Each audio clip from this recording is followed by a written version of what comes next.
At this time, please welcome Mr. Doug Cobb, our Master of Ceremonies for this year's Kentucky Entrepreneur Hall of Fame induction celebration.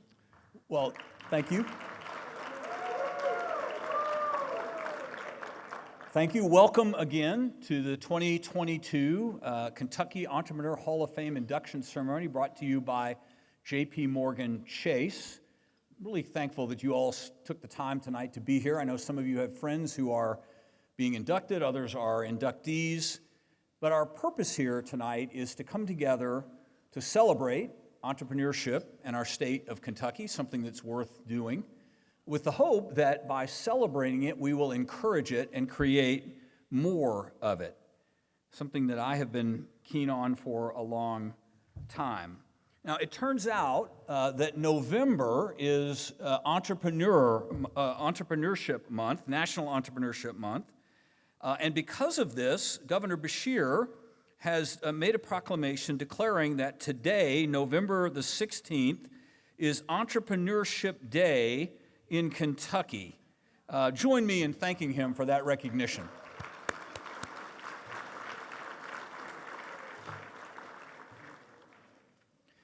Now, events like this, we're always pleased to have special guests with us, and I'd like to recognize a couple of those. The first is Kentucky Secretary of Transportation, Jim Gray. I know I saw Jim earlier. Jim, where are you? And Secretary Jeff Noel from the Kentucky the Kentucky Cabinet for Economic Development. Thank you both for making the time to be with us tonight. Now, things like this, as you know, don't get done without generous sponsors. And I want to recognize first our silver sponsors and our gold sponsors. Thank you very much for your sponsorship of tonight's event.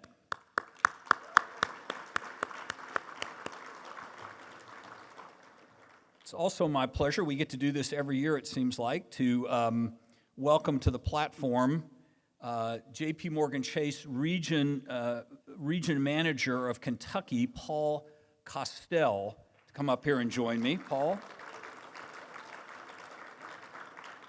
Paul has been in banking for over 30 years. He's had a number of different jobs in J.P. Morgan Chase and its predecessors here in Kentucky. He is also a huge civic advocate, having served on a number of civic boards, and he's a good guy. Welcome, Paul Costell.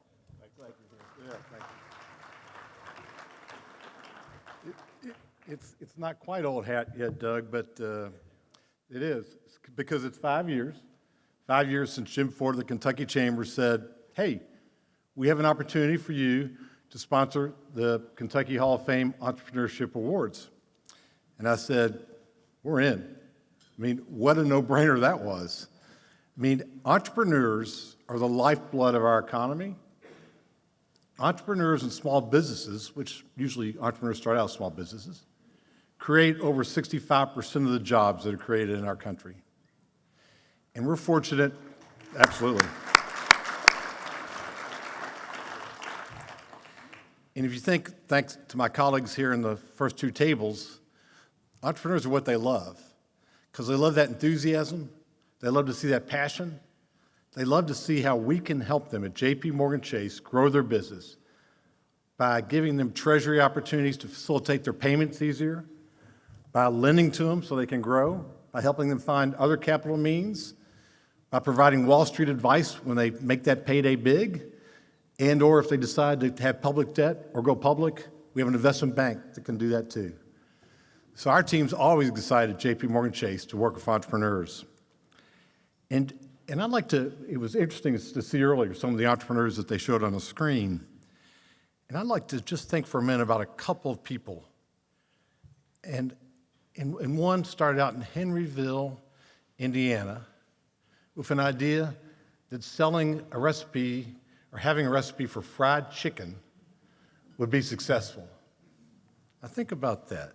Who would have thought that was possible?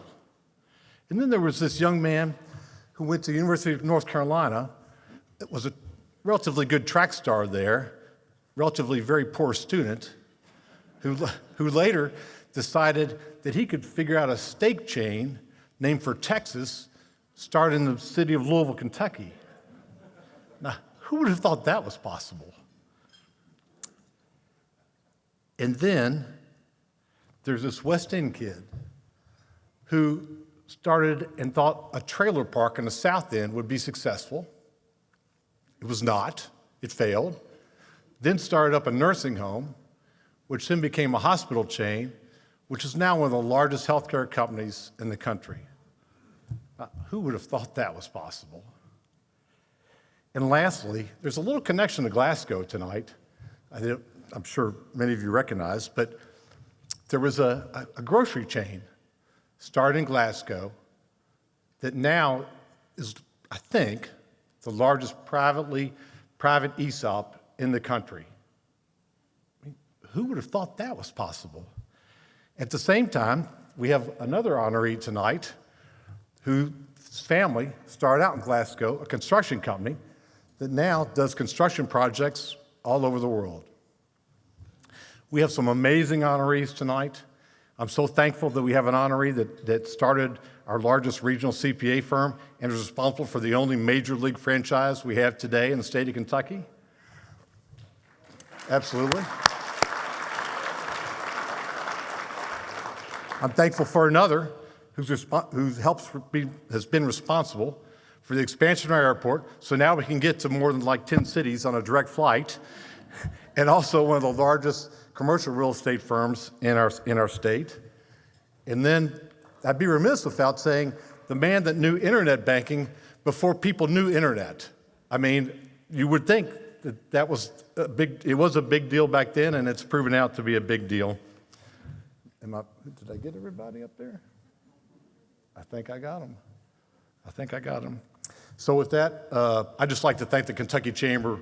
Wonderful work, really helping entrepreneurs through workforce education, tax reform, this past session, and just every pro-business thing. It's just been remarkable what the Kentucky Chamber has done. I think we're very blessed to have Ashley and the leadership there, and I feel fortunate to be on the board and fortunate to be at JP Morgan Chase, and thank you all for coming tonight.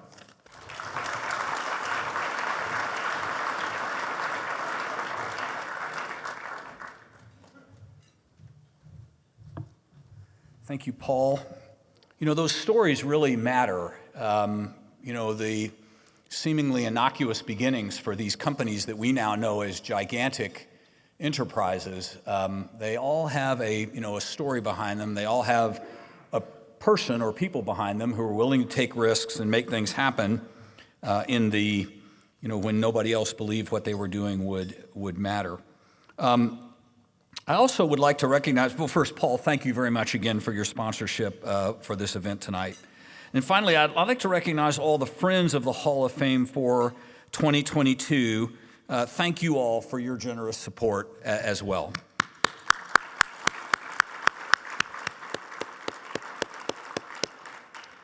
The Kentucky Chamber of Commerce has been for a long time a supporter of this Kentucky Entrepreneur Hall of Fame and the mission of the Hall of Fame to raise awareness for entrepreneurship in the Commonwealth. And at this time, it's my great pleasure to introduce to you Ashley Watts, the CEO of the Kentucky Chamber, who's going to come up and tell us about their role in what we're doing tonight. Ashley.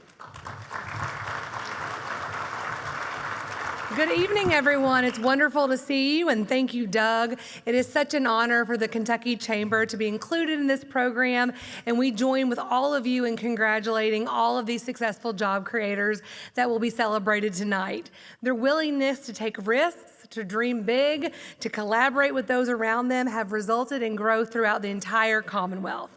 Following the induction tonight, there will be 52 individuals in the Hall of Fame. Many of these have served on the Chamber Board of Directors, and I can speak personally to their contributions that make Kentucky a better place to work, live, raise a family, and do business. The Chamber advocates every single day on behalf of businesses to create a prosperous Kentucky, and these inductees have certainly done just that. Our goal is to ensure we create an environment that attracts and generates innovation, ideas, and skilled workforce necessary to put these ideas into action. We are fortunate that the chairman of the Kentucky Chamber of Commerce, Kevin Smith, is with us tonight. Kevin is the vice president of Kentucky Bourbon Affairs, which I think is probably the coolest job title I have ever heard with Beam Suntory, and we are pleased that Kevin could join us tonight. At this time, I would like to introduce one of the champions for innovation and the co-founder of this event, Brian Rainey. Brian. Many of you know Brian, and you know that he is passionate about building an entrepreneurial community here in the Commonwealth. He has started and invested in several companies. Currently, he serves as the CEO of Apex Software and CEO of Awesome Inc. Both Apex Software and Awesome Inc. help build the entrepreneurial community here in Kentucky. These companies help develop software, they teach software development, and they provide resources for others to launch and grow their own companies. Brian is a graduate of the University of Kentucky College of Engineering, and after graduation, he passed up very lucrative software development jobs to pursue his passion for entrepreneurship here in the Commonwealth. He and his co-founders saw the creation of their software company as an opportunity to grow the high-tech community here in Kentucky. Now, 15 years later, Apex Software and Awesome Inc. have served hundreds of clients and employed dozens of employees. Their purpose is to help others pursue their definition of awesome. Please help me in welcoming Brian Rainey.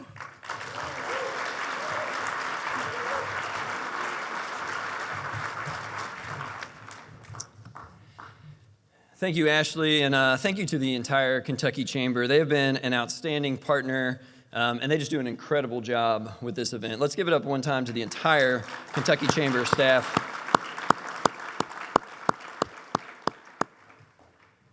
So Coach John Wooden, he once said that the true test of a man's character is what he does when no one is looking.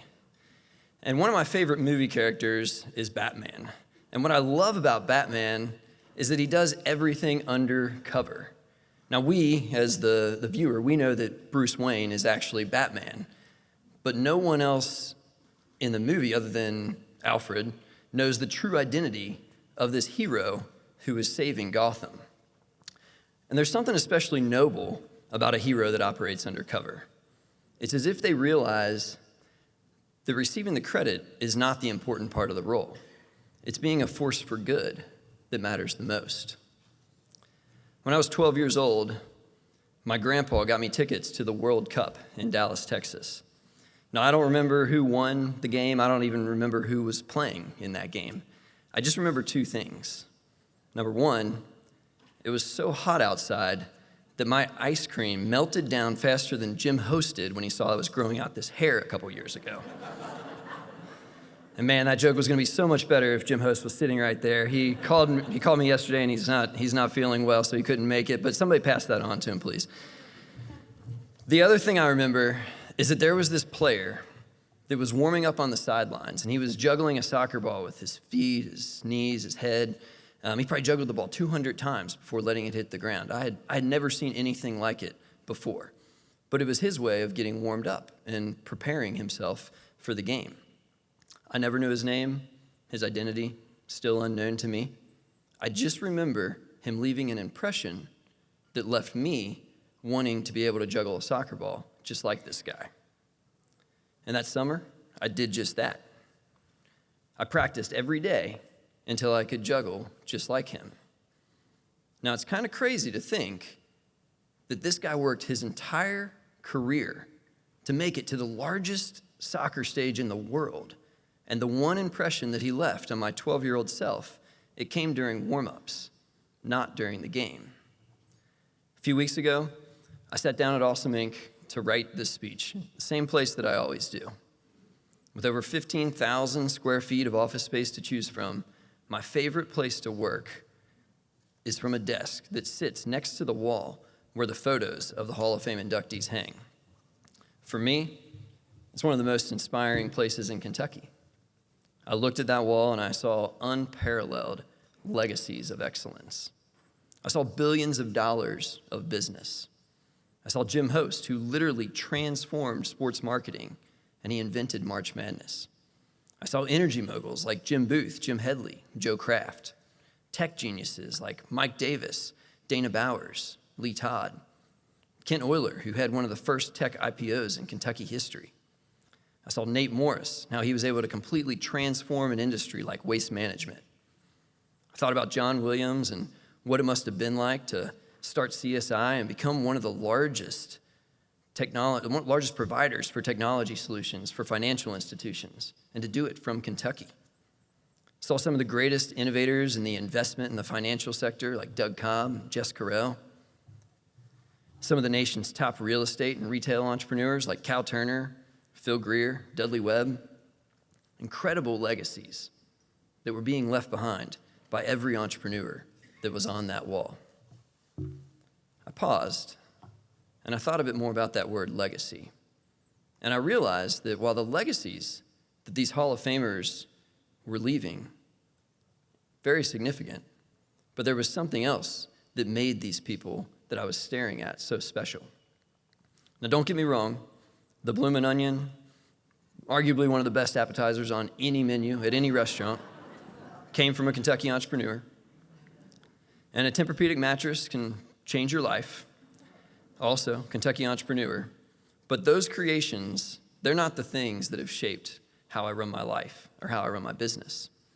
The influence over my behavior, it comes more from the stories and examples that these entrepreneurs set. I glanced towards the Hall of Fame wall once more, and I spotted a copy of The Unbridled Spirit, a book that we wrote that tells the stories of these incredible entrepreneurs. I recalled a story about how Hall of Fame entrepreneur Jim Headley had to put his career on the line to do the honest and right thing for a client. And that decision, it cost him his job. But his integrity came full circle when that client later chose to do business with his new company because they knew that he had chosen integrity over money. What made these entrepreneurs special to me, it was more than just how big they were winning at whatever game it was that they decided to play. It was more about who they are as people, the way they carry themselves when they assume that no one is looking. My 40-year-old self was realizing what my 12-year-old self had learned decades ago. What happens off the field when the spotlight isn't on you, it's often what leaves the biggest impression. And their legacy, while important to the impact that they will have, it's just the stage that they stand on to project their influence. And without a quality person on that stage, the legacy has no true impact. Maybe the more important word is impact, or perhaps impression. First time that I met Jim Gray, he was about to become a mayor of Lexington. I was broke, struggling to find capital to start Awesome Inc. Now, I wouldn't say I couldn't find any investors. I mean, these guys, they all said yes to me. You might recognize some of them there: American Express, Capital One, Visa. Never told me no, believed in me from the moment I pressed submit on the application page. But I had pretty much tapped out, or I guess maxed out, those investors. So my broke self and my broke business partner, Luke Murray, we met Jim Gray at a Starbucks one day at the corner of Main Street and Broadway. He had just finished a workout and was wearing his Lululemon joggers. After telling him about our plans to launch the Awesome Fund, or to launch Awesome Inc., and transform Kentucky's startup culture, he agreed to fund an exploratory trip to Boulder, Colorado, so that we could learn about a thriving entrepreneurial ecosystem.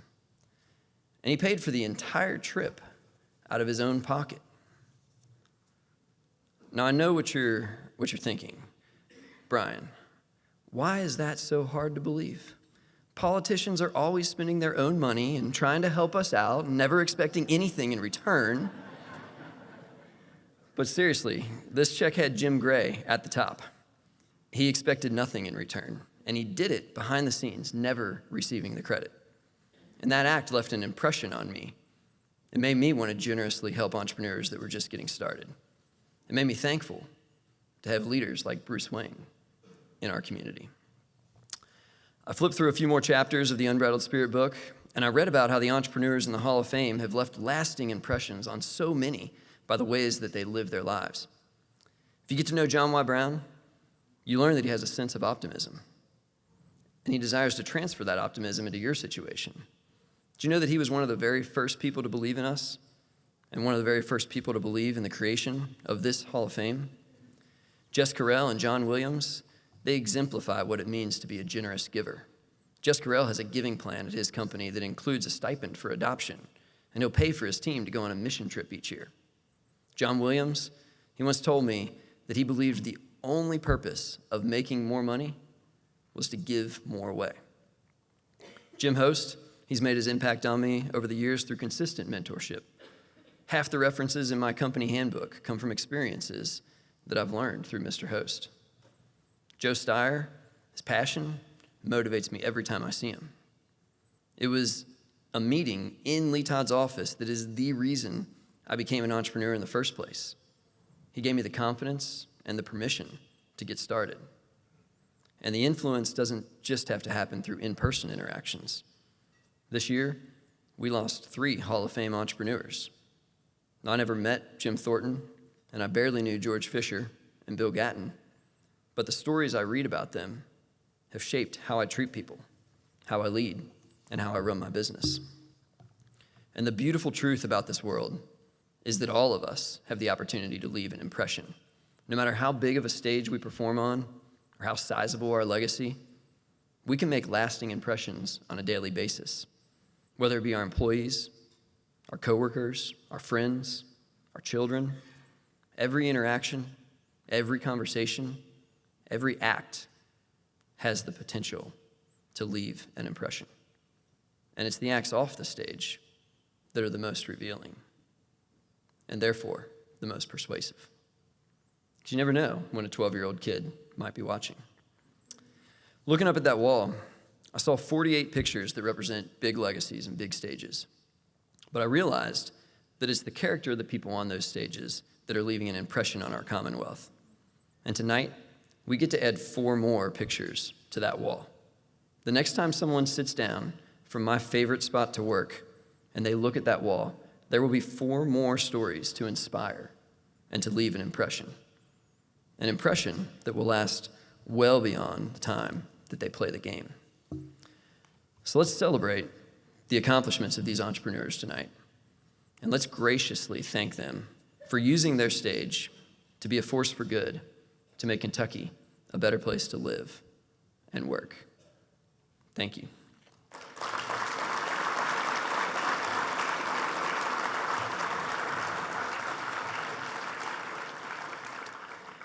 At this time, I'd like to ask all of the previous Kentucky Entrepreneur Hall of Fame inductees to make their way to the stage over to my right to be recognized.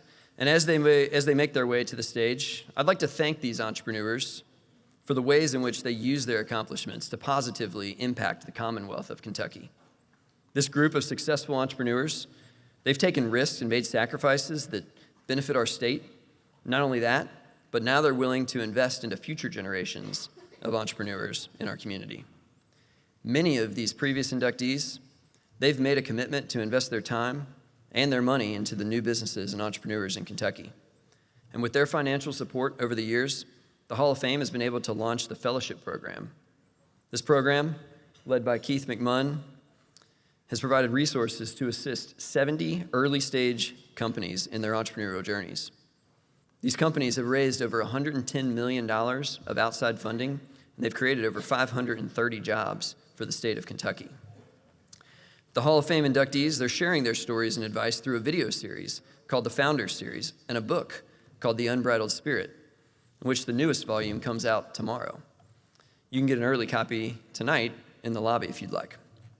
And I'm excited to announce that this year, with the support of many of these inductees, we'll be launching a seed stage fund called the Awesome Fund to further invest in the most promising startups in our region.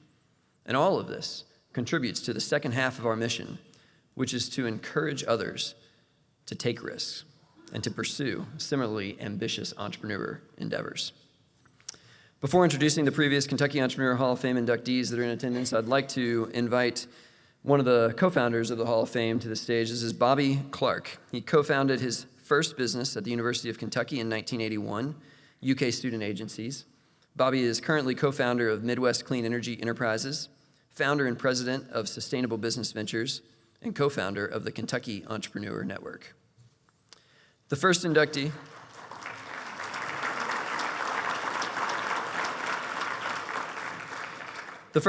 that I'd like to introduce is Lee Todd, class of 2010, Projectron and DataBeam.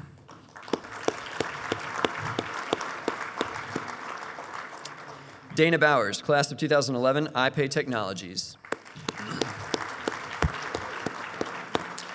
Ron Geary, class of 2012, ResCare. Billy Harper, class of 2013, Harper Industries. John Williams, class of 2014, Computer Services, Inc. Kent Euler, class of 2016, High Speed Access Corp. And OPM Services. Doug Cobb, class of 2012, The Cobb Group. Joe Steyer, class of 2017, Signature Healthcare. Dudley Webb, class of 2019, The Webb Companies. Mike Davis, class of 2019, Apris Inc. Nate Morris, class of 2019, Rubicon Global. Randy Bufford, class of 2021, Trilogy Health Services.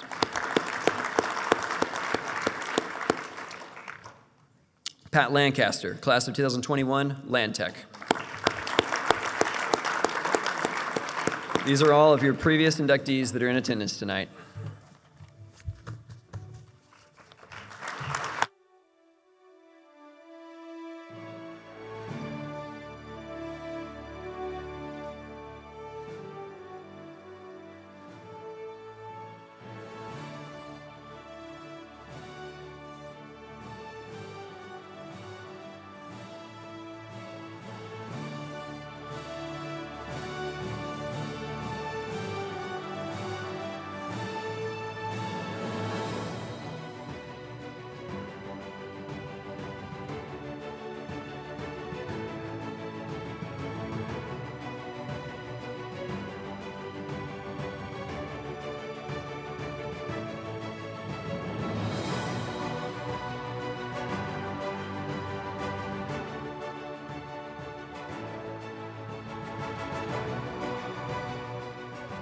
Are we back on? Good. I was really hoping I wasn't going to have to use these tonight, but it's dark up here, and this print is small, and I'm afraid my 65-year-old eyes won't do it any other way, so you have to bear with me on that. Could we have one more round of applause for those Hall of Fame inductees?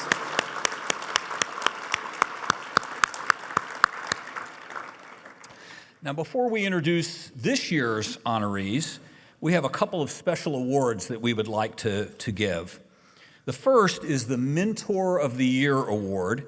This goes to an outstanding individual who has dedicated his or her time and resources to supporting the entrepreneurial community across the Bluegrass.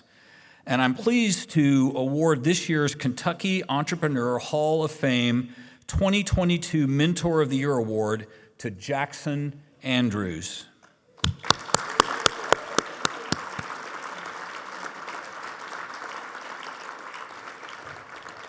Let me tell you a little bit about Jackson.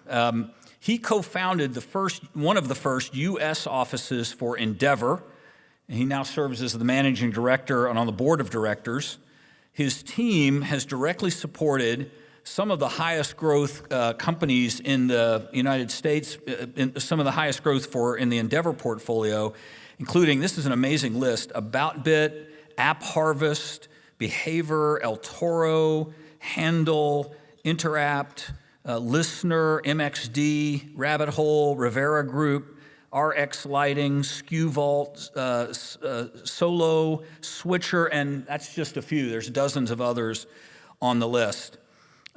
Endeavor was founded in 1997 by Linda Rotenberg and Peter Kellner, and it supports high-growth entrepreneurs in overlooked markets. Operating globally in 41 countries and in 8 U.S. markets, it has a $500 million venture fund called Catalyst. In 2021, Endeavor companies generated $43 billion in revenue globally and employed 4 million people across the world. Prior to Endeavor, Jackson served as the managing director and partner at Sprouting Rock Capital and worked with companies like Rubicon Global. He served as the Client Solution Advisory Council for Legg Mason Asset Management and holds the Chartered Alternative Investment Advisor, the CAIA designation. In 2014, he was named the Milkins Institute Global Young Leaders Circle. He's a graduate of Centre College right here in Kentucky and an alumnus of the Harvard Business School PLDA program. He and his wife are involved in the community, and they have 2 children, Jack and Catherine. Please join me in recognizing Jackson as the Mentor of the Year.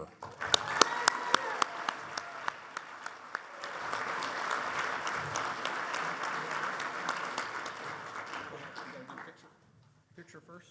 Yeah, there you go.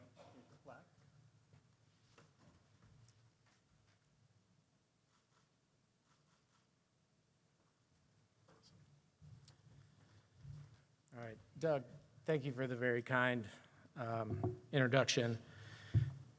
First and foremost, thank you for this recognition. This recognition is also, more importantly, a reflection on a lot of people. First and foremost, my family, who Doug mentioned, Liz, and my father's out there somewhere, and our 2 kids, and it's very nice to be recognized. But it's also a reflection of our team. Rachel Grace Small is here. She's part of our team, incredible team member. None of this would be possible without our team. And so this is very much a reflection on our team.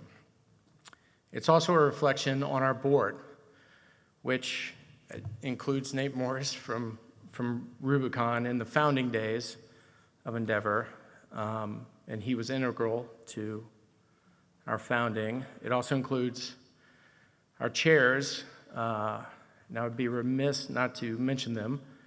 Mr. Jones, the co-founder of Humana, Brooke Smith, and Matt Thornton, and all of our past and present board members have been integral in the success that Endeavor has had.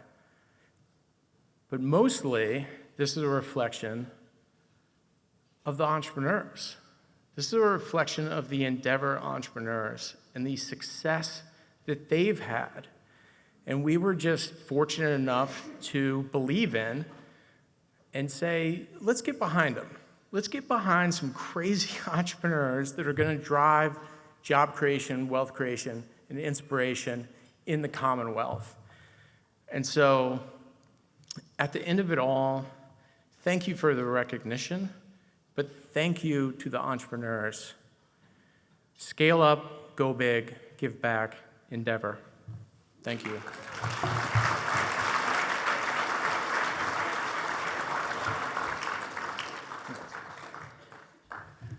Congratulations, Jackson.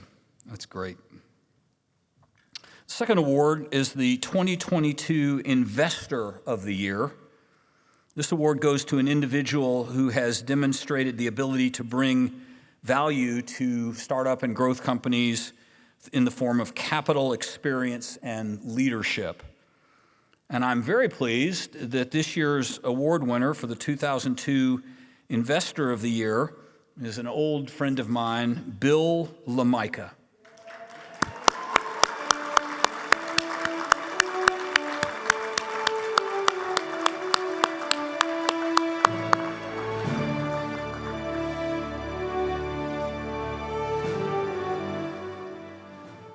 I want to tell you a few things about Bill. He's the chairman of Coulter Ridge Capital. He graduated from the College of Worcester, and he earned his MBA from the Wharton School. You know that means he's good with numbers at the University of Pennsylvania. He has 5 decades of financial management experience, emphasizing rapidly expanding service companies. He has worked in numerous industries. For over 10 years, he was with Humana, Inc., where he developed and implemented the financial strategies and controls for that rapidly growing company. Following that, he worked with a healthcare venture capital firm in New York City and acted as the Secretary of Economic Development for the Commonwealth of Kentucky, and was part of a private equity firm here in Louisville, Kentucky. In 1999, he founded Coulter Ridge Capital, a private investment firm in Tucson, Arizona. Presently, he's a general partner with the Yearling Fund here in Louisville and involved in a number of early-stage companies in several states and in the UK. He's also on the board of advisors for Open Prairie Ventures and was an early investor in Hingo, later acquired by the Match Group. Bill's been involved in all kinds of civic activities here in Louisville, including the Kentucky Opera, the Louisville Jefferson County Air Board, Heiser Hearing Institute. He's deeply involved with the Arizona Sonora Desert Museum, where he served two terms as chairman. He formerly served on the advisory council of the finance department at the University of Arizona, where he was a frequent guest lecturer, and on the board of the National Zoo in Washington, D.C. This is a man with very diverse interests. Please join us in recognizing Bill LaMica as the 2022 Kentucky Entrepreneur Investor of the Year.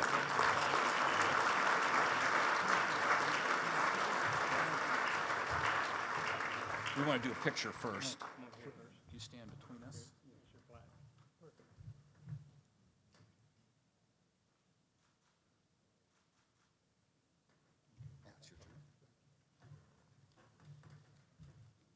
Wow, it's great to be here this evening and to be with so many people who are interested in entrepreneurship.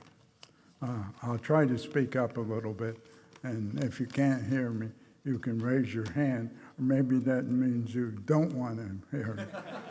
But you're going to have to for a few minutes. I've been investing in ideas, things, and people since I bought penny stocks with paper route money so that I could have money to invest.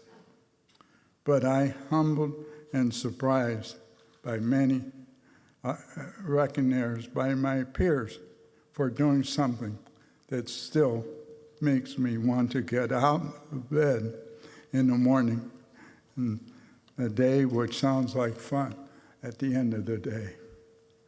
And if any of you want to do that, now is the time to do it. Enjoy yourself. I send thanks to everyone that I've worked with over the years. But my greatest thanks go to you, the entrepreneurs, who allowed me to help them write their success stories. There are a number of them sitting here tonight who have benefited from the co-working together. And it's so important. If you think you can do it yourself, you cannot. And hopefully, also, just as a sidebar, if you have a business and have a woman and don't have a woman involved, you're not going to do as well as if you did. It's so critical. And so often, people do not want to get people involved.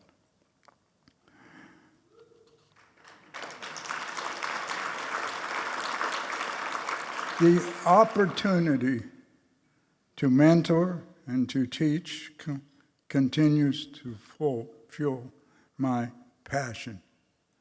And together, we've been mentally, mutually, hopefully, enlightened and have a lot more background. I'm not trying to make a lot of money, although a lot of my people I've invested in realize that, but it really isn't the truth. So, and a final shout out to my wife, who lay quietly in the dark with me, and how I worried my way to day flight over companies in trouble, and you always seem to do better in the morning after you've had a night chance to think through what you do. And I appreciate this moment. Before I leave, I just noticed something, that back when I had 8 months, 10 stint on the board of the Commerce Department in Frankfurt, there was, I was asked to take the position, and I got there, and you can envision this. I said, I'd like to see the books from the company that I'm taking over. I'm sorry, sir, there are no books. I said, that's not a very good start, but it kind of went the same way. But what I'm really pleased of, that I was the one, in some respects, that did help in getting away from the political part of business. And I testified before the House committees and the Senate committees, and today it is no longer a political thing. It's done by professionals. And if we all have the same root and desire, all of it can do something. I can envision next year, whoever's there is going to have added a great deal. As I said, I was 85, and it takes something out of you to do that. But on the other hand, when I see a group here like this, it's worth every moment, every minute that you serve. And so thank you on behalf of everyone here tonight. I appreciate your work, not mine. But it's been a lot of fun to let me help you to become something that you could become. Thank you.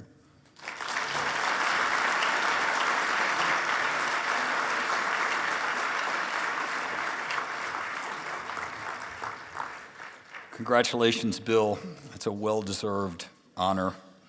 Next, I'd like to present our 2022 Executive of the Year.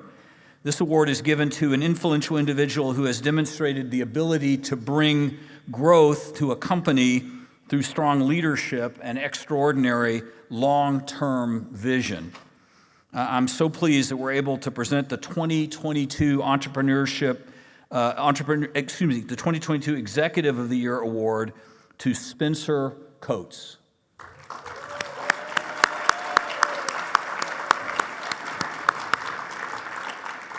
Let me tell you a couple things about Spencer. He is the former president of Houchens Industries and served on its board of directors until his retirement in October of 2021.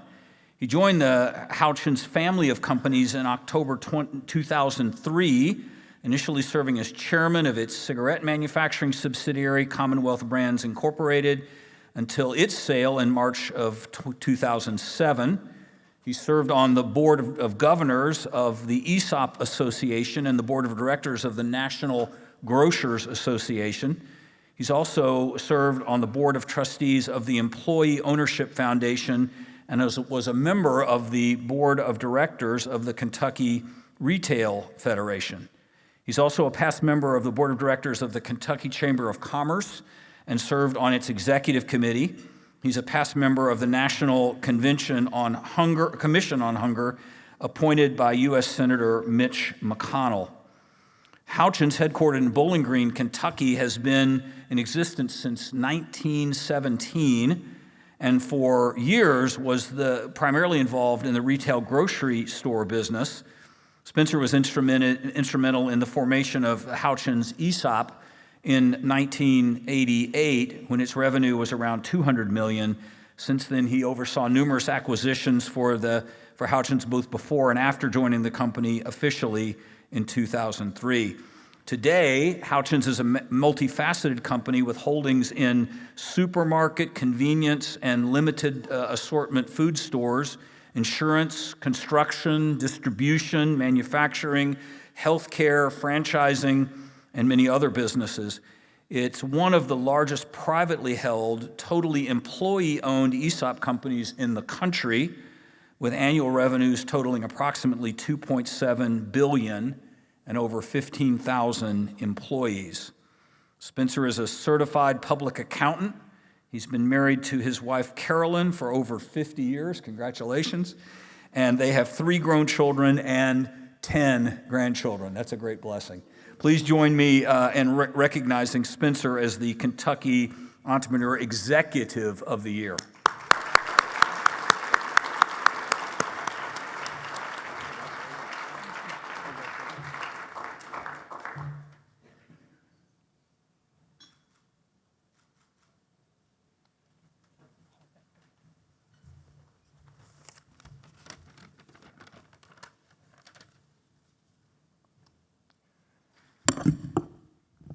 Thanks so much to all of you for this award. I'm sincerely grateful and very humbled to receive the award, since frankly, the reason for the award is brought about by what several other people have done.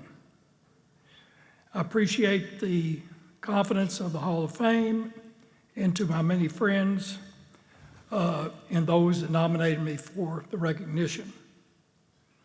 I'm privileged to have a wonderful wife, as was previously mentioned, Carolyn. She's here tonight. And she's been patiently by my side for 53 years.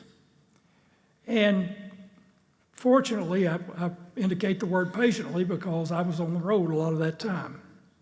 I'm also honored to have our 3 children here, Kelly, Emily, and Katie, along with some of their family as well. And I also, more importantly, or as importantly, wish to acknowledge my colleagues from Houchins who've traveled to be here. Let me say a little bit about the company from which I recently retired. I've been associated with Houchins Industries in some form or the other since 1988. At that point in time, we had the opportunity to buy the company back from a group of owners and allow the employees to 100% own the company. It was early in the stage of ESOPs in this country. The company's headquartered in Bowling Green. It's been around for over 100 years, and it became totally owned by its employees in 1988. From small beginnings, it's truly grown to be one of the largest privately held ESOP companies in the country, as mentioned, with over 15,000 employees. And I am absolutely certain that the solid management team that we now have in place will continue the growth to new levels. Without the help of Houchins' management team and the employee owners, I would not be here tonight accepting this recognition. My colleagues at Houchins are the real reason I'm here, and they deserve all the credit for growing a truly remarkable company. So in closing, a big thank you to everyone who made this award possible, and particularly to the many people at Houchins to whom I will forever be grateful. Thank you.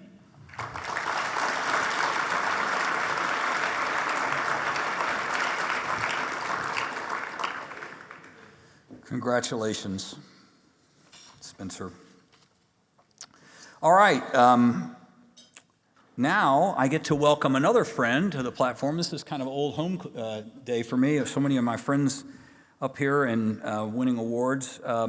Dana Bowers, a great entrepreneur, a Hall of Fame inductee, and running a company in which I'm invested that I hope is going to be successful. Seems like it's doing pretty good. Please join in me and welcome Dana Bowers.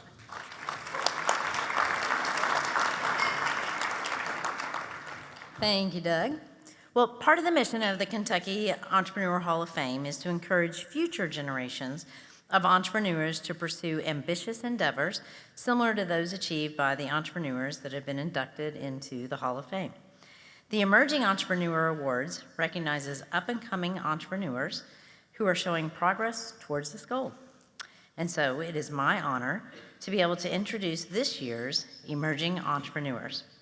Our first emerging entrepreneur is Jose Gatsambide. Jose joined Good Maps from Interapt, where he served as the COO.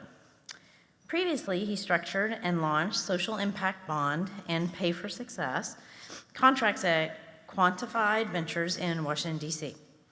Jose was formerly a consultant for McKinsey, where he served clients in retail, financial services, private equity, and then while doing that, focused on due diligence, merger integration, and organizational design. A returned Peace Corps volunteer in Honduras, Jose received his bachelor's from Babson College and an MBA from Cornell. He swam the English Channel and Alcatraz without a wetsuit, and he cycled across the country. He's not an overachiever at all. He lives in Louisville with his wife, Catherine, his son, Emiliano, and their dog, Maggie, and is also an avid baseball fan. So please welcome Jose to the stage.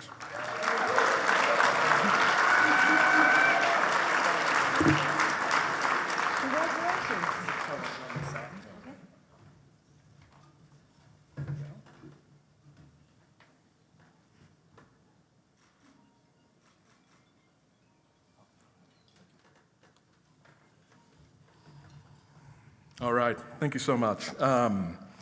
The theme of the speakers tonight has been gratitude and the work behind everybody who gets recognized that oftentimes doesn't get celebrated or seen, and I'd like to continue with that theme.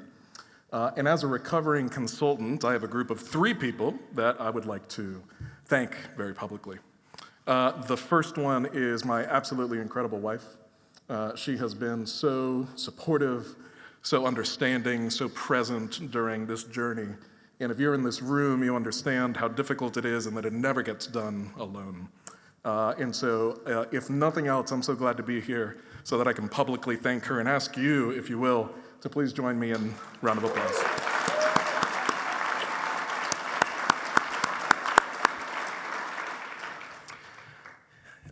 There is a group of people led by a gentleman that actually just spoke a few minutes ago that help entrepreneurs like me go from an idea that we feel so passionate about and want to put into the world until the point where it exists and it's growing and it's recognized by others. And so I want to call out the names and the organizations that have helped me personally. First is Jackson Andrews with Endeavor, with his absolutely incredible team, so much positivity and energy. Thank you, Jackson. Larry Horn and the Amplify team, absolutely amazing as well, so passionate about helping folks like us grow. Calby Price and Keyhorse Capital, thank you guys so much. And of course, Brian Rainey and the team over at Awesome Inc. You guys have so much energy, and you have no idea how much it means to be able to spend time with people who just bring the positivity on really difficult days. The last group of people that I'd like to thank and recognize are the other entrepreneurs. It really struck me walking through here how many entrepreneurs have been along this journey with me and bought me coffee and helped convince me that it's all going to be okay, and that every single story of success included the depths of doubt and despair, and that you don't get to the greatness until you experience those and overcome them. So to every single CEO and fellow founder here, thank you so much, and I thank everybody for this recognition. Cheers.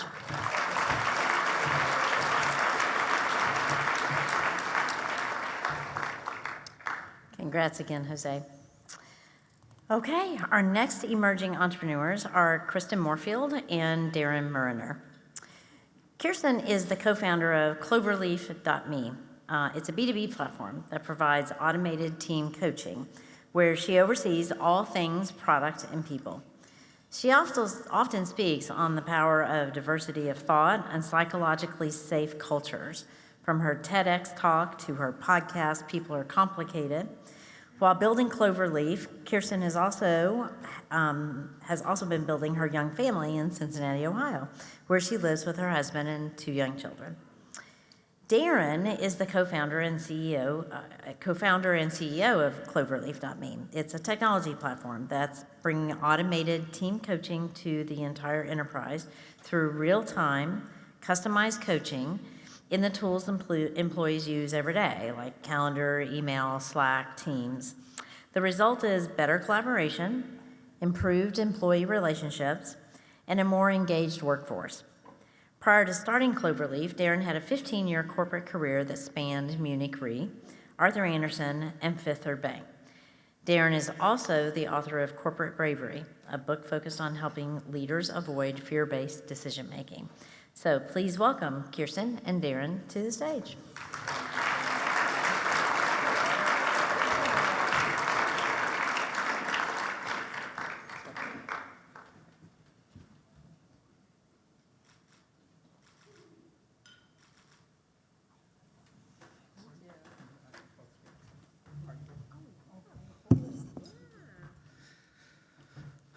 Here, jump up here.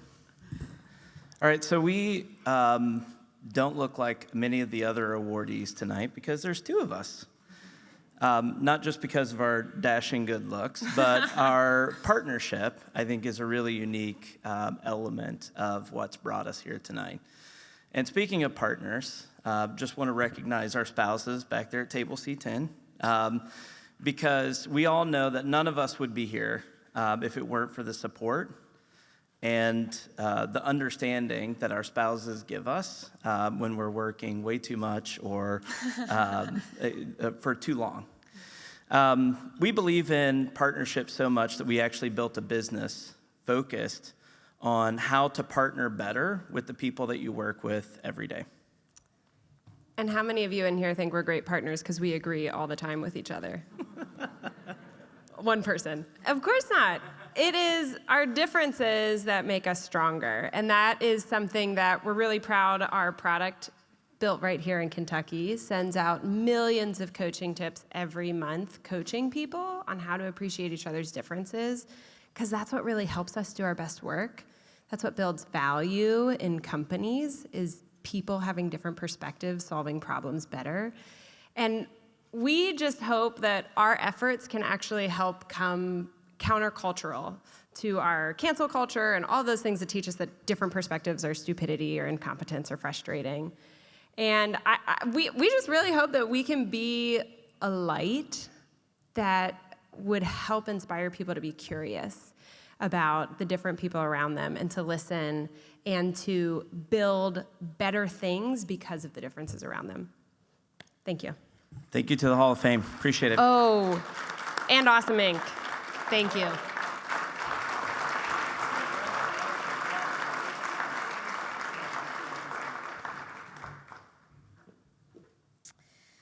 Okay, our final emerging entrepreneur is Sam Razor.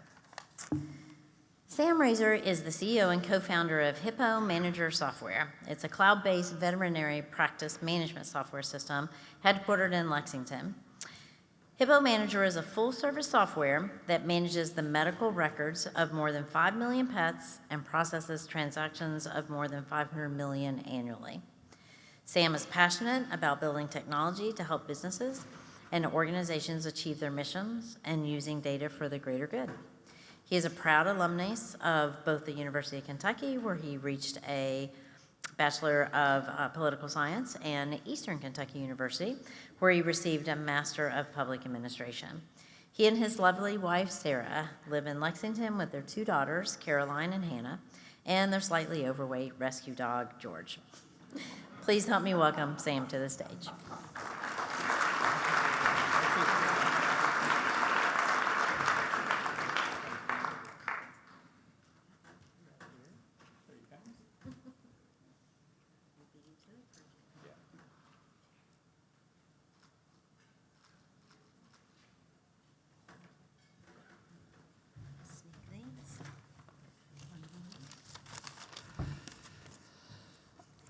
Well, I'm really humbled to receive this recognition, and first off, just want to recognize some of the folks that have supported Hippo and me from the get-go.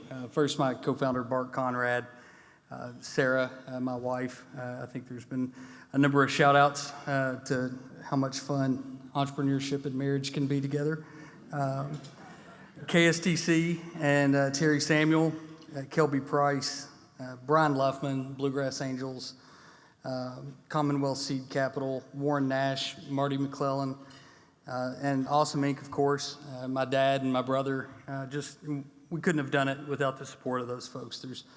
There's a lot more. I'd go through my whole cap table, but 2 minutes isn't long enough. So it's been a long road to get to this point, but it really wouldn't have been possible without the startup ecosystem that we have. Even through all of that, even though I'm still getting started, where we are right now, I'm really excited to recontribute to this community. my Kentucky supporters and investors, they've been with us through thick and thin, and I look forward to kind of continuing to work with folks in this room and continue to grow and grow the startup community and really help the next entrepreneur with the resources they need to seize their opportunity. And so thank you to the Kentucky Hall of Fame.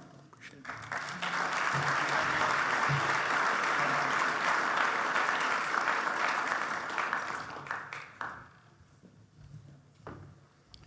Okay, now we come to the main event, the induction of our 4 Hall of Fame inductees for this year. Our first inductee this evening is Lois Howard Gray.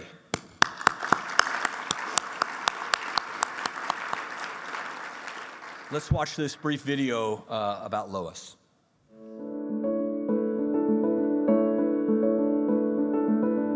Lois Howard Gray, co-founder of Gray Construction. Lois Howard Gray, one of Kentucky's first and most successful female entrepreneurs, was the co-founder alongside her late husband, James Norris Gray, of award-winning and top industrial contractor Gray. After her husband's untimely death, Lois helped her young son Howard, then 22, who had become the company's president, keep the business operating.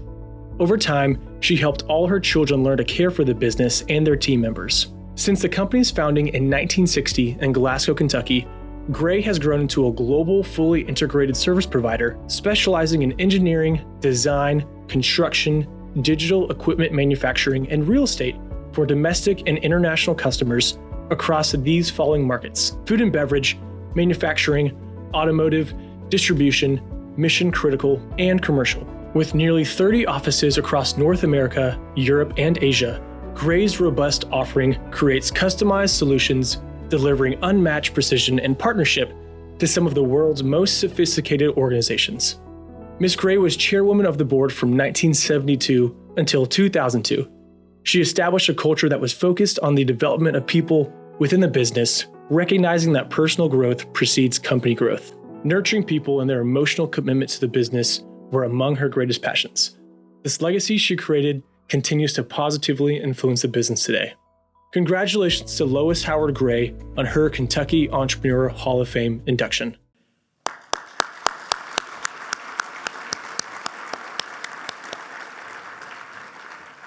We have another video. Cal Turner is going to speak about Mrs. Gray for a minute, and then after that, would you welcome Jim Gray to the platform, who will receive the award.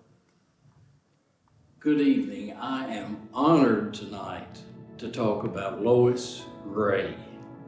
Lois Gray was elegant and class all the way. She was on the board of Lindsey Wilson College when I was chairman of Lindsey Wilson College in Columbia, Kentucky. And she listened more than she talked. And when she talked, everyone else listened, because she had listened well, as she had always done, to life and to other people. And she had a great processor. She and her sons ran the Gray Company after the sudden death of co-founder and husband and father, James Gray. And they have done a marvelous job. The success of that company speaks to the character of the founders of that family business, which became a major corporation. And Dollar General, I hope, is always like the Gray Company. It's my honor now to present to you Jim Gray.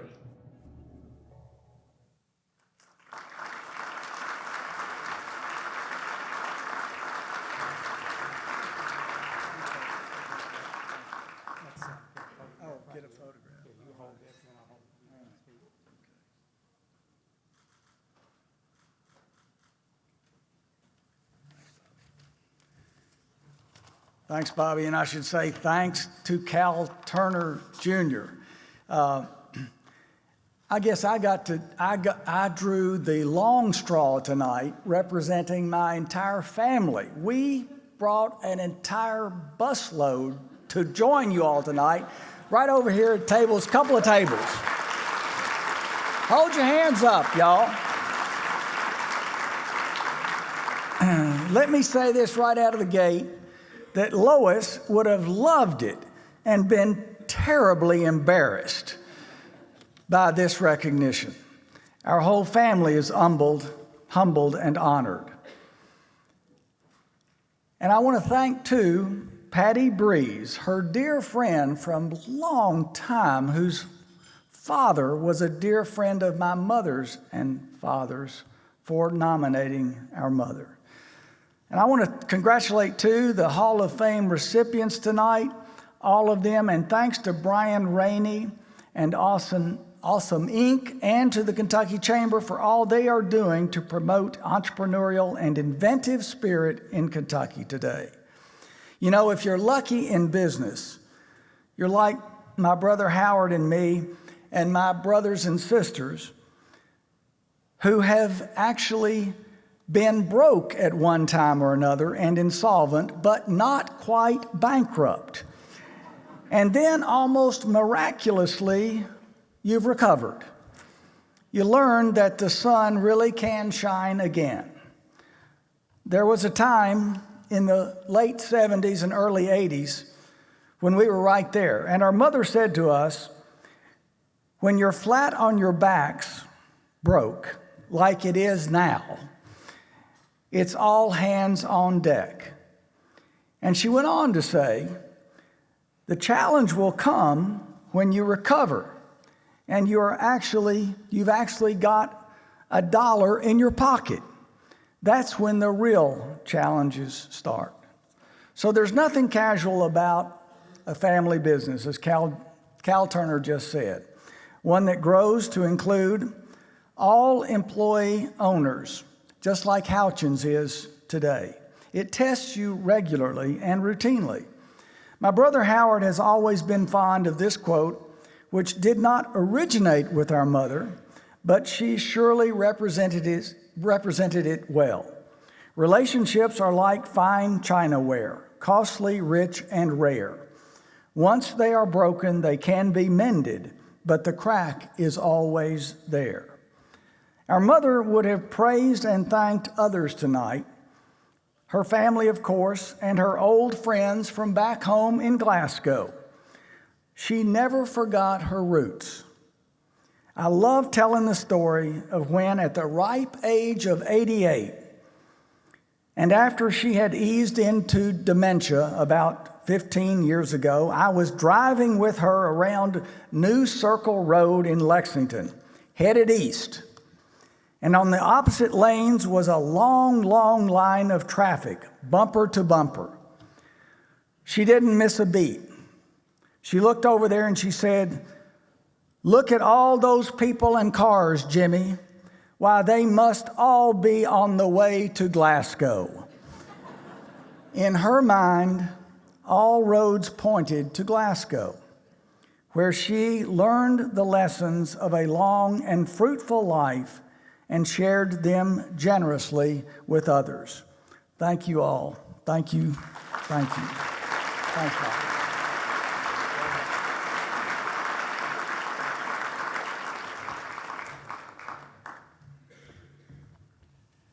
Congratulations, Jim, for your mom's recognition. That's got to be a great thing.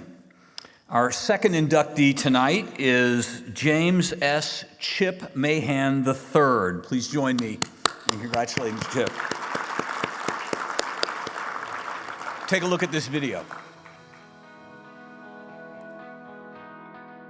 James S. Chip Mahan III, founder, chairman, and CEO of Live Oak Bankshares. He began his career in 1973 at Wachovia Bank and Trust Co. after graduating with a bachelor's degree in economics from Washington and Lee University. Chip Mahan has built his career revolutionizing the banking industry. He founded and currently serves as CEO and chairman of Live Oak Bankshares, headquartered in Wilmington, North Carolina. Its commercial banking subsidiary, Live Oak Bank, specializes in providing lending and deposit services to small businesses nationwide. Live Oak Bank is the nation's leading SBA and USDA lender and was selected as the winner of the 2018 BAI Global Innovations Awards in the Internal Process Innovation category for converting all bank operations to the cloud. Chip serves on the board of directors for Aperture, a joint venture between Live Oak and First Data, which focuses on creating next-gen technology for financial institutions. He serves on the board of Finxact, the cloud-native core-as-a-service platform founded in part by Mahan and other industry pioneers with deep expertise in financial technology and core banking. He is also a director of Payrailz, a digital payments company which offers advanced solutions for the financial services industry. Chip is also a co-founder of nCino, a cloud-based banking software built on the Salesforce platform. Chip was named the EY Entrepreneur of the Year Lifetime Achievement Award winner for the Southeast in 2021. Previous to Live Oak, Chip was the CEO and chairman of S1 Corporation and founder of Security First Network Bank, one of the world's first internet banks.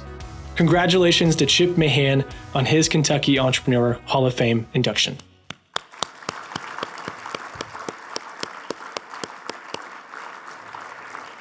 Here to introduce Chip is J.P. Blevins, the head of small business lending at Live Oak. J.P.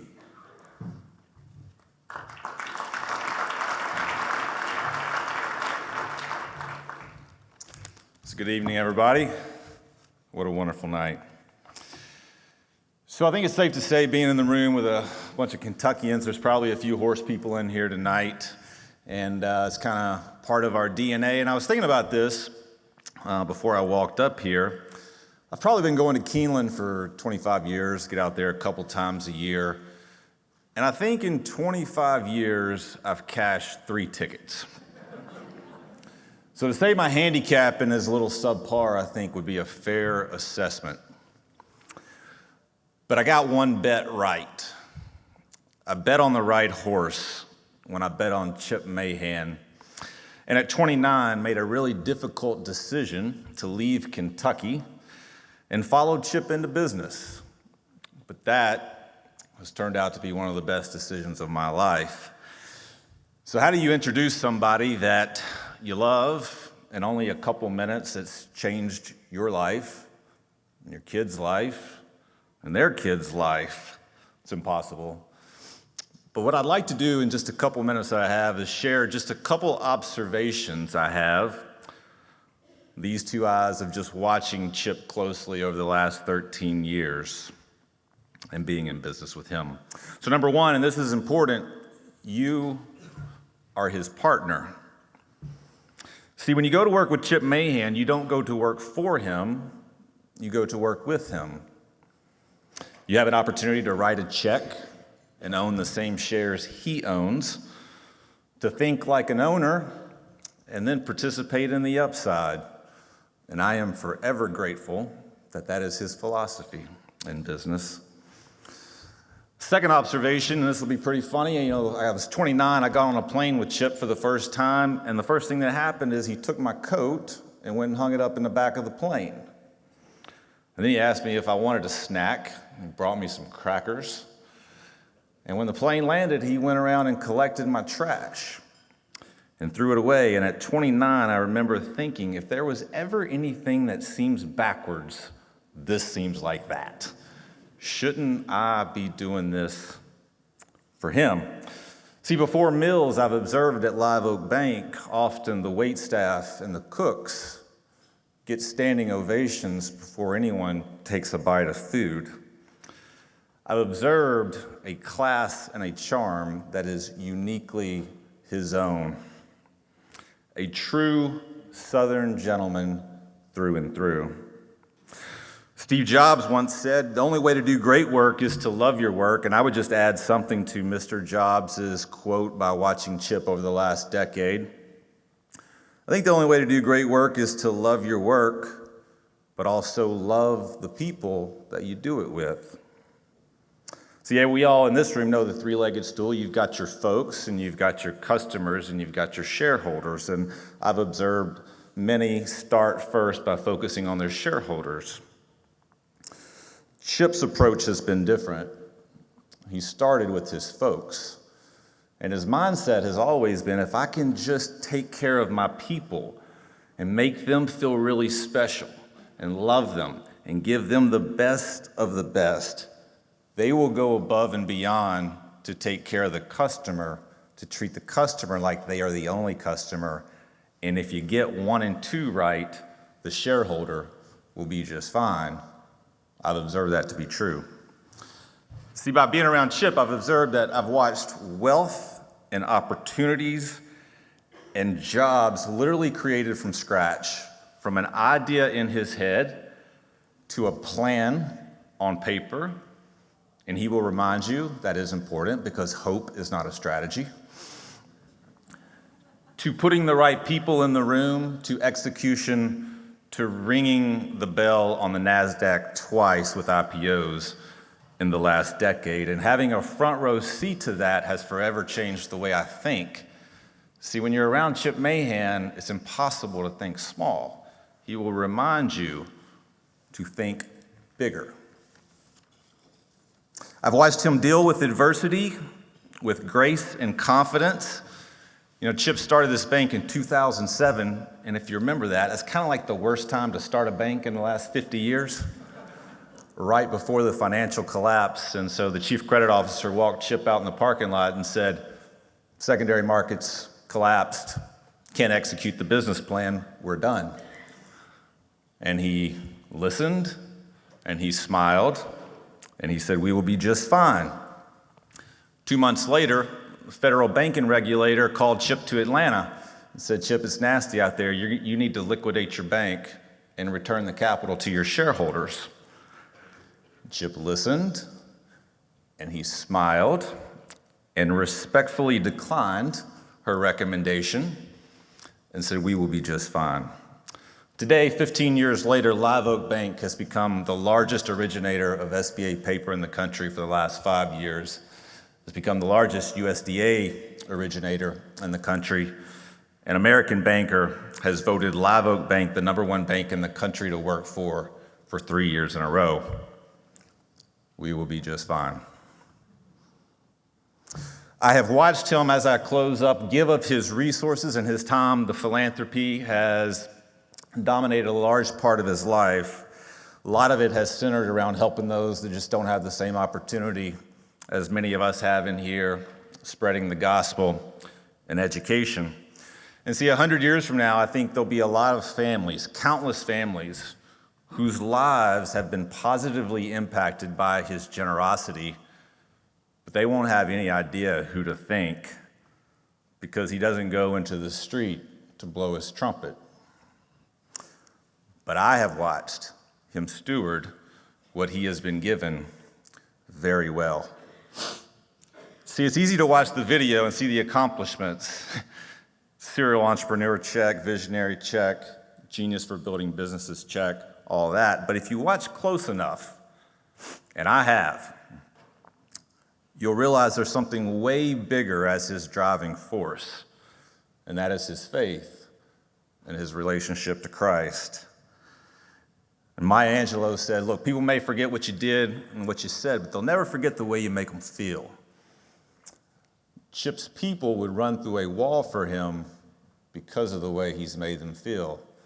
And I'll never forget the way he's made me feel. So Brian Rainey, you talked about legacy up here early. Chip, this is going to get real funny because anytime I've heard someone ask Chip the last 10 years, what do you think your legacy is? He'll say, don't know, don't care. Doesn't matter. It's not about me. But Chip, you're going to have a hard time getting out of this one because this moment is actually about you. So we love you, and it's my honor to welcome you to the stage for your induction to the Kentucky Entrepreneur Hall of Fame.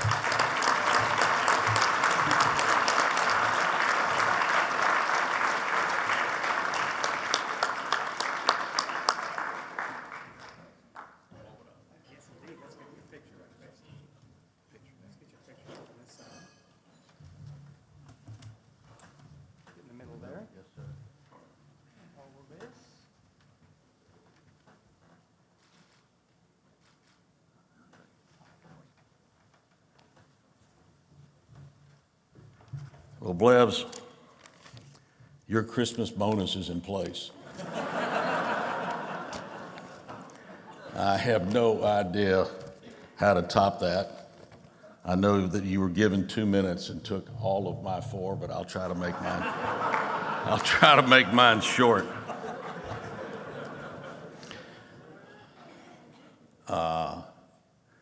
All of us have been blessed in so many ways. All here have experienced soaring highs and days when you want to ask the Lord, please let us go on. This day and this moment is a soaring high for me. I have had the good fortune to have been a friend, banker, co-director, and acquaintance of 18 members of this Hall of Fame.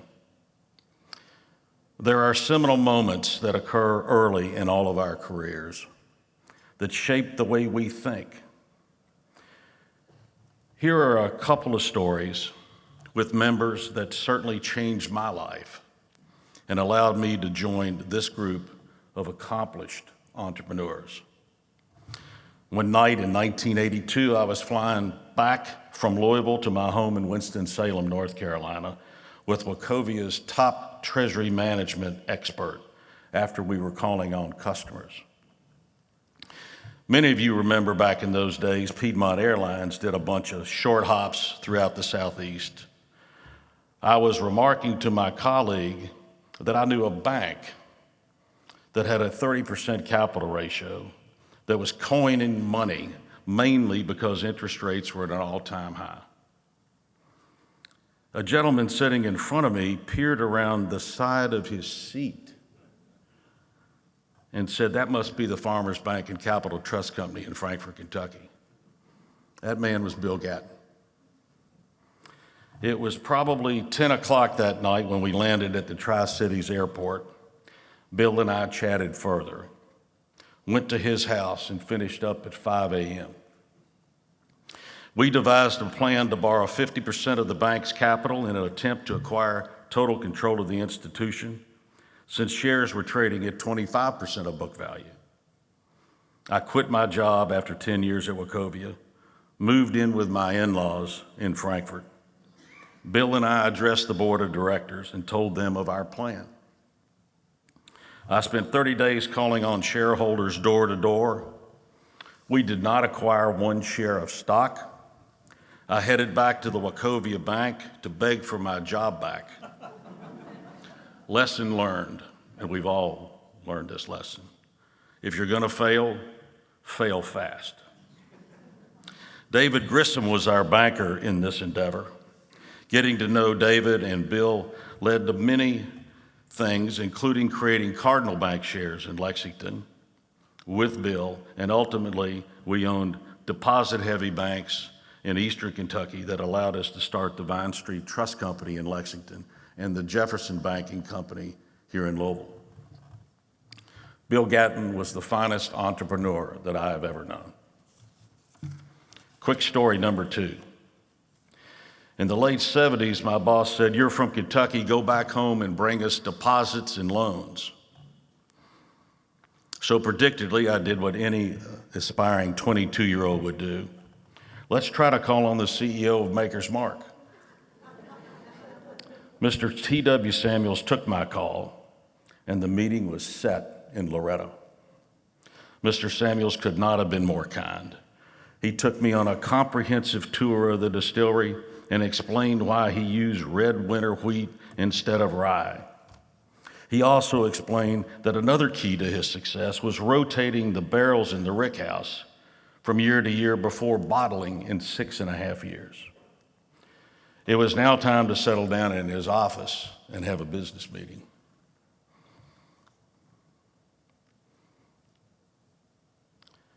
He began by saying, "I do business with the First National Bank of Louisville, and they treat me like the only customer in the bank." And I said, "Mr. Samuels, how did they do that?" "Well, young man, I found the family recipe in the attic in the late 40s, and I went to the bank to borrow money. They asked, 'How long will it take you to pay it back?' And he said, in 6.5 years. They loaned me the money without principal payments for over 6 years, and now you know why I'm so loyal to them. To this day, everywhere you turn at Live Oak Bank, there's a sign that says, treat every customer like the only customer in the bank. These were two great entrepreneurs. These were two great Kentuckians. Lastly, my dad worked for Ashland Oil and was killed in a company plane crash in 1962. I was 11. We instantly moved to my grandparents' family farm in Franklin County from Buffalo, New York. And that week, I met Peggy Dunstall. At 14, I wrote in her yearbook that I was going to marry her. We married at 22, and every time we had a big business decision to make, we did the same thing. The same thing. We'd get out the yellow legal pad, write down the positives and the negatives. And then I would tell her, I can't live with myself if we don't try it. She always asked me the same questions. How long do I have to pack and where are we going? From North Carolina back to Kentucky, on to Atlanta, and back to North Carolina. Always, always, she and my children had a huge smile on their face as we turned to the next page. I am honored to the bone that the Mahan family is part of this team. Thank you very much.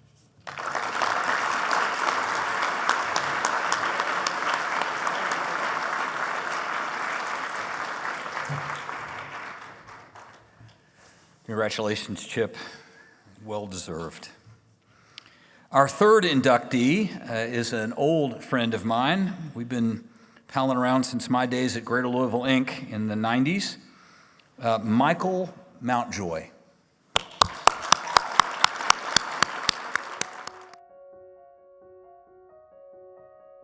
Michael Mountjoy, co-founder and chairman emeritus of MCM CPA and Advisors. Michael co-founded the firm in 1980 that ultimately became MCM. The firm's original goal was to grow to a size that could service the growing entrepreneurial businesses in Kentucky. Through the years, the firm has grown to be the largest CPA firm headquartered in Kentucky, with offices in Kentucky, Ohio, and Indiana. While managing the firm, Michael has been active in the profession at the state and national level. He served as the president of the Kentucky Societies of CPAs and on the board of the American Institute of CPAs. Michael has served in leadership roles in many local organizations. He is a past chair of the Louisville Chamber of Commerce and the Community Foundation. He is the chair of the Gaines Foundation and serves as a trustee at the University of the Cumberlands. He is an active investor in a number of startup ventures. He has invested in commercial real estate, the restaurant industry, and is a co-founder of Soccer Holdings, the owner of Louisville's men's and women's professional soccer teams, and has managed his family's farming, timber, and coal activities. Michael is married to Carolyn Mountjoy, is the father of 4, and a grandfather of 12. Congratulations to Michael Mountjoy on his Kentucky Entrepreneur Hall of Fame induction.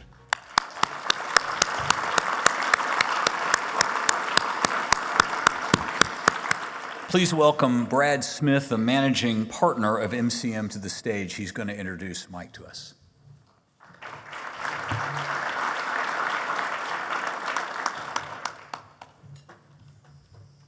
Thanks, Doug. So 20 years ago, I knew Mike a little bit, but I was in the process of looking for a career change. So I reached out to a few mentors in town, one of which who was working at the Oliver Group. So we were going through the different firms, and we got to, at the time, Carpenter, Mountjoy, and Bresler. And Tom Farley looked at me, didn't have to pull out a file. He said, "You know, Brad, I know Mike really well. I can't tell you how good of a CPA he is, but he's one hell of an entrepreneur." And so over the last 20 years, myself, along with our partners, have seen that in action. We've seen his impact to our firm, and never more evident to what the video said. In 2009, he had a vision, and he had an action plan, and he combined that with a vision and action plan that Diane Medley and John Chilton had to really form a firm, the largest regional firm in the state of Kentucky, to have an impact on the business community. His passion for our firm continues to thrive today. But not just his passion and impact to our firm, but what I've been able to see, and I think our partners have seen, is his impact to our clients. He's a guy that I've gotten to know really well and have been amazed. We'll have a meeting together. We'll be going out to a client. I can't find Mike anywhere. We'll meet in the lobby. I'm thinking, he has no clue what we're going to talk about at this meeting. So we'll have about a 15-minute drive, and we'll walk into the room, and Mike's an expert. He can process business information quicker than anybody that I've ever met in my life. The impact that he's got on our clients, again, it continues today, and he has a passion for that. They don't call Mike because he's their CPA. They call Mike because he's their trusted business advisor. And lastly, what I see, he's got a passion for the firm. He continues to have a passion for our clients, but he also has a passion for his Kentucky home. He believes in the Commonwealth.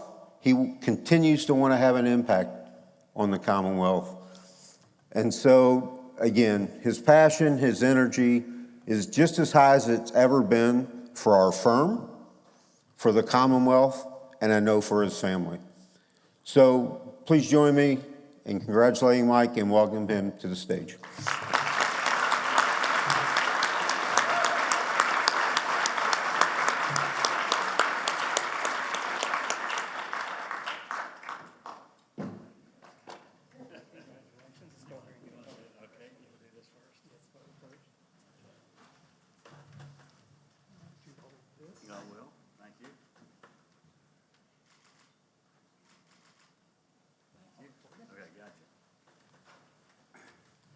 Thank you, Brad. You know, it's always good when you're the former and he's the current.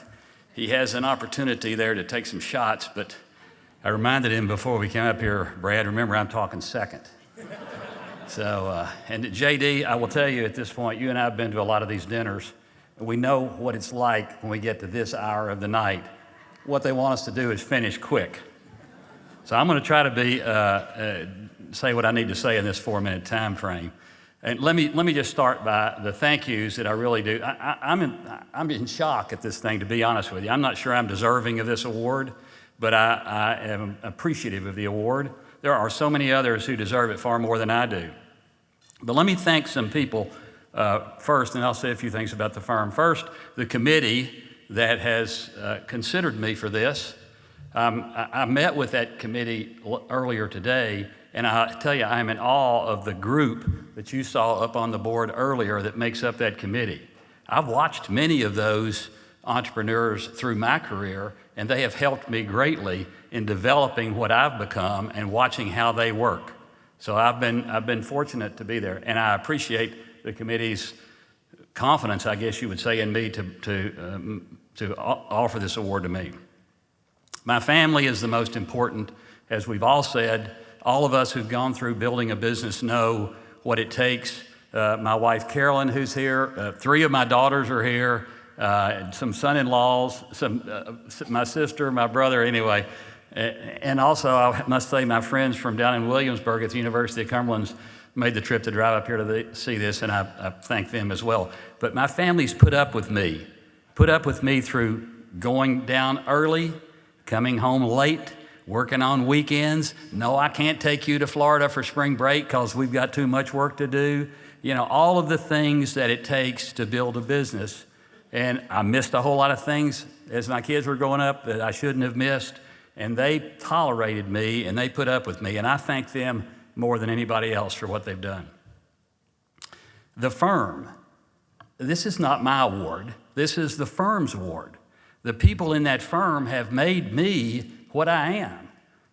They gave me the opportunity to lead, but they carried the water. They made it happen. Like Brad said, I'm not sure he was a very good accountant. I was never sure I was a very good accountant anyway, and I'll talk about that in a second. But they carried the water. They were good accountants. They were smart as hell. They were hard workers, and they made it happen. And that firm has made me, this award is yours for those of you here in the firm. And then I must say also the clients of our firm. We were so fortunate through the years to create relationships with these wonderful entrepreneurs out there who are building these businesses. Those clients of our firm made our firm what it is. They made me what I am. And the relationship that Brad said, you know, I coveted those relationships. Those people who were clients initially ultimately became friends. We became, I was their advisor and they were my advisor. So it's worked out well for all of us. And that's been a big part of what I've done and who has made me what I am. So I thank all of those that I've mentioned. Now let me go back and just take another minute or two, JD, about my career. You know, I remember my days at UK years ago. You know, I didn't think I was going to be an accountant. I was majoring in fraternity life and 2 keys, I think. And I started out in engineering and I was about to flunk out, but I got into the business school. And then when I started getting near the end, I thought, you know, I got to get a job. I got to get out of here and get a job when I finish because the scholarship's over. And then I looked around and I knew the guys in the business school who had accounting degrees all got jobs. And the rest of them didn't. And I said, well, so I took a few accounting courses and I got an accounting degree. I thought I'd do that for 6 months and figure out what I was going to do once I got past that. And so I got out and I did get a job. It was a wonderful thing. You know, I got paid. I got a job. I went to work. I think the first 3 months, I never got a day off for 90 days, but that's the way it was in those days. But I will tell you what, I loved that job. Once I really got into it, what I really loved about it, I got to work with these business owners and I got to see how they ran their businesses. I got to watch them make money. I got to listen to them. I got to talk to them. I got to see how they made decisions to make that business work. I watched some fail. I watched some succeed. I figured out the ones who were good and who weren't, all of that. So my career, you know, I've had a long career now. My God, they had a 50-year anniversary or a reunion in Lexington for my class. I thought, man, if I didn't feel so good, I'd think I'm really old. But I will tell you, I have enjoyed this career far more than I ever expected because of that relationship with those business owners and those entrepreneurs. And that's why I think this program that these guys have come with and put on is critical to this state. This state needs what this thing will do. So when we got ready to start the firm, after I got out, we started a firm. We stumbled around like most startups do, 2 or 3 years. We finally got our footing, and you know, then we said, what are we going to do? I had one goal in mind, and I told my partners and my staff, all of us at that point, our one goal is that we're going to build a firm that has the size and the capabilities to service the largest Kentucky-based, privately held businesses. Because at that point, those businesses were all serviced by Big 8 accounting firms. And I thought, you know, that's not right. There ought to be a firm based here in Kentucky who can service those entrepreneurial businesses. And that's what we're going to do. And that's what we started out to do. And we had a philosophy. And the philosophy was this: if our clients can grow, we can grow. And so I stressed that to our partners and staff. You know, let's be creative, let's be innovative, let's help them grow. Let's just don't answer their questions, let's help them grow. And if they grow, we'll grow. You know, it's worked out pretty well. You know, we grew to be one of the top 100 firms in the United States. I'm really proud of that. That goal of servicing those large entrepreneurial, closely held businesses in Kentucky, we got there. Many of those businesses are clients today, and the ones that aren't should be. So I'll talk to you all about that later. I'll talk to you about that. Now listen, I can't leave here, though. I can't leave here without just a little bit of lobbying. The committee heard my little sermon earlier about what we need to do in this state. I'm all about this state going forward. You know, this little David Jones's little impetus group that I got involved with, and my impetus table is back there in the back. Yeah, okay, come on, give me 5 back there. The state of Kentucky and the city of Louisville need each other. The state of Kentucky is not going to go anywhere without the city of Louisville, and the city of Louisville is not going to go anywhere without the state of Kentucky. But what we've got is we got this terrible imbalance, and that the imbalance is the way we structure our tax code for growth. Kentucky's had no growth, 0.39% in the last 10 years on the census. It's been terrible. We have a plan through our Impetus group to make Kentucky grow. Why? We need in the state of Kentucky a higher level of per capita income. How do you get that? You get that by growing the economy within the state of Kentucky. How do you get that? You grow the economy in the state of Kentucky by growing the population of the state of Kentucky. How do you get that? Well, our plan is there's a tool we can use to grow the population. And that tool is take our income tax to zero. Now, we made some progress last year. It's down 0.5% in 23, but it needs to go to zero over the next 3 or 4 years. The young people, that plan will attract the young people that are not in this state to come here. It will retain those young people, my daughters and son-in-laws and so forth, to stay here because there will be a better economy. And it'll also keep the wealth here. I'm looking around the room at all you rich guys out there who want to run off to be Florida residents so you don't pay any state income tax. I want you to be residents of Kentucky, you know? I want you to stay here, you know?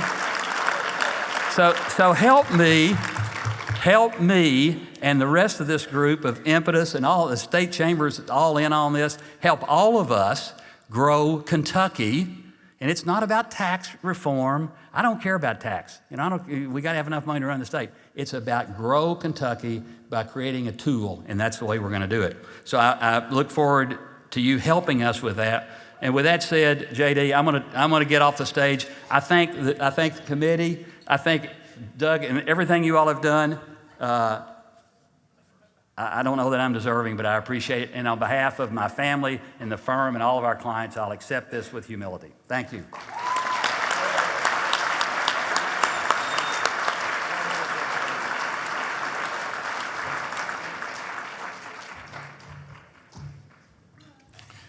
Well, you already know who our last award winner is tonight. What you don't know is that he was the landlord for the first business I ever started in Kentucky, the Cobb Group, back in 1984. We were not creditworthy. But please join me in congratulating J.D. Nichols for his induction into the Hall of Fame.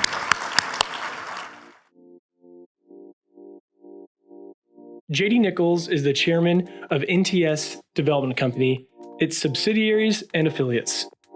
He graduated from the University of Louisville School of Law in 1964 and conducted his undergraduate studies at the University of Kentucky with a concentration in accounting, marketing, business administration, and finance. Mr. Nichols began his career in construction and real estate development in 1965, and since then has overseen the development of more than 10,000 acres of land and 8 million square feet of office, residential, commercial, and industrial construction throughout the southeastern United States. The company currently owns and/or manages over 5,800 rental apartment units and approximately 3.9 million square feet of office, retail, healthcare, and office showroom space. Congratulations to J.D. Nichols on his Kentucky Entrepreneur Hall of Fame induction.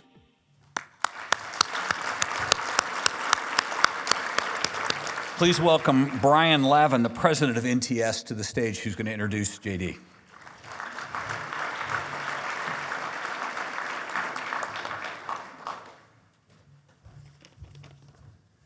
We like having tenants like you, Doug. Good evening. I'm honored to be here tonight to introduce my longtime business partner and good friend, J.D. Nichols.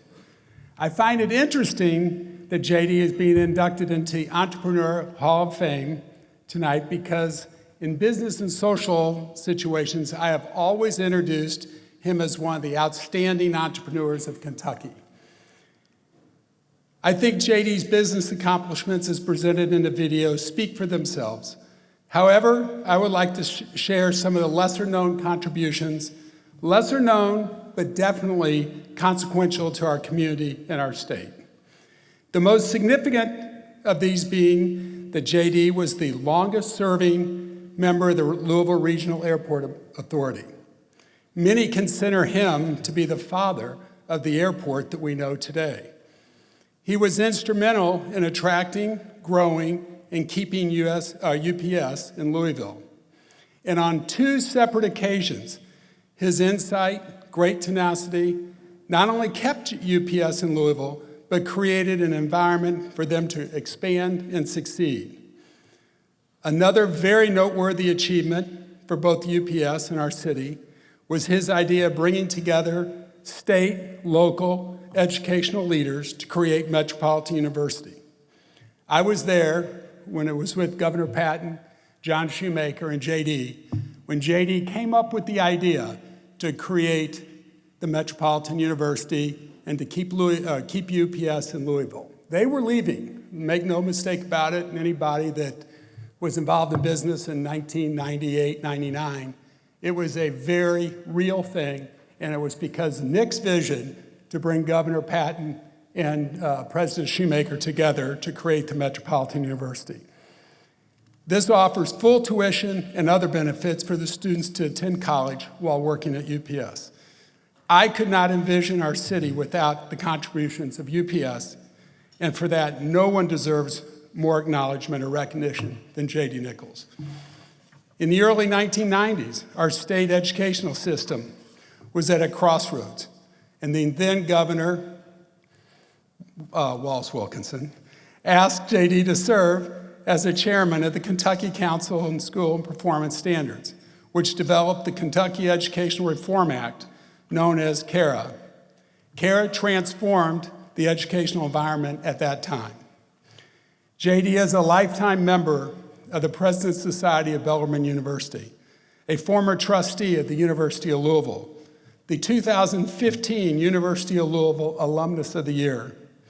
I could list many more accomplishments, but I believe he would tell you that education is the single most important gift that you can bestow and the one you can receive. JD's contributions to education in our state, our community, have always been extremely important to him. Louisville has been fortunate to have such a tireless and generous visionary as a citizen. Ladies and gentlemen, we've saved the best for last. Give it up for J.D. Nichols.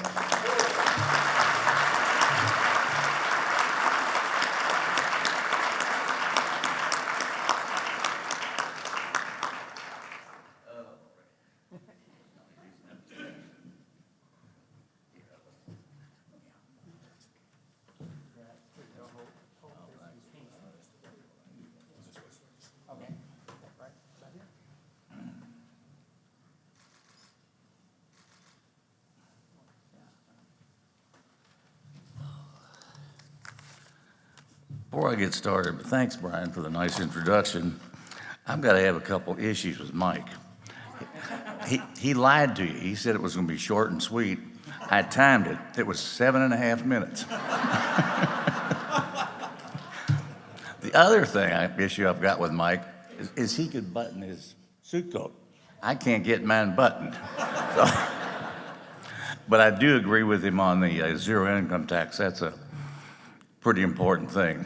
Our company, as we said earlier, we're basically expanding in states with no income tax because that's where all the growth is. So it's an important thing. Anyway, I'm honored to receive this award. And since it's all about entrepreneurship, we decided to look up what's the definition of entrepreneurship. Now, there's not enough light. I hope I can read this correctly. Merriam-Webster says, or defines an entrepreneur as one who organizes, manages, and assumes the risk of a business or enterprise. Now, that definition kind of implies that an entrepreneur can do everything. And I can tell you that is totally not true. In my own case, I don't think I'm very well organized. I know I'm not a very good manager. I am a pretty good risk taker since I've taken a lot of risk, but that's about it. Many people throughout my career have helped to grow the business and have helped me to accomplish the vision that I had as a young man. I owe my family, my wife, Thelma, all of the NTS employees, both current and past, for the success of NTS. I sort of rode along there and tried to guide, but it was, they did the work and did everything and made NTS what it is today. I'm really proud of the standards that we've achieved. If anybody knows our properties, they're as close to perfect as we can make them, and that's our objective in life. NTS employees work very hard to make sure everything is as perfect as it can be. I think sometimes we spend way too much money keeping the properties up, but it's the right thing to do. So anyway. Oh, Lord. And I've got to say, I've been rewarded to see my dreams and vision for this company come true, and it's honestly much bigger today than I ever envisioned that it could be. I started this thing almost 60 years ago, and it's just, I really thought one-man show to start, and then 2 people, 3 people, and now we've got hundreds of people, and we're in multiple states. And anyway, I'm very pleased with the accomplishments of our company, and thank you all again for this award. And I kept mine short, Mike.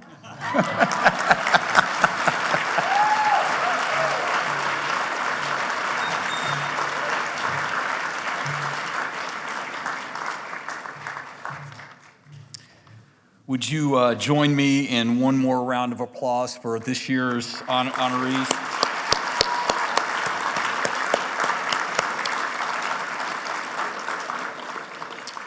So I want to review 4 things that we learned tonight.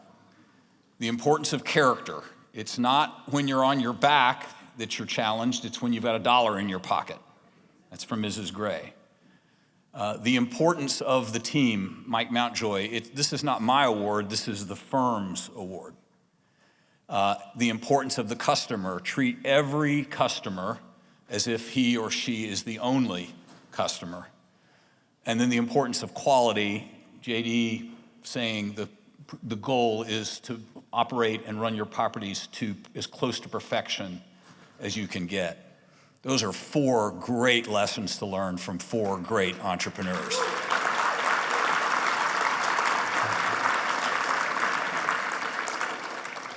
I know we're late. Thank our sponsors again, especially JP Morgan Chase. Thank you all for being here to honor these these honorees, these inductees, and have a safe trip home and a good night. We are adjourned.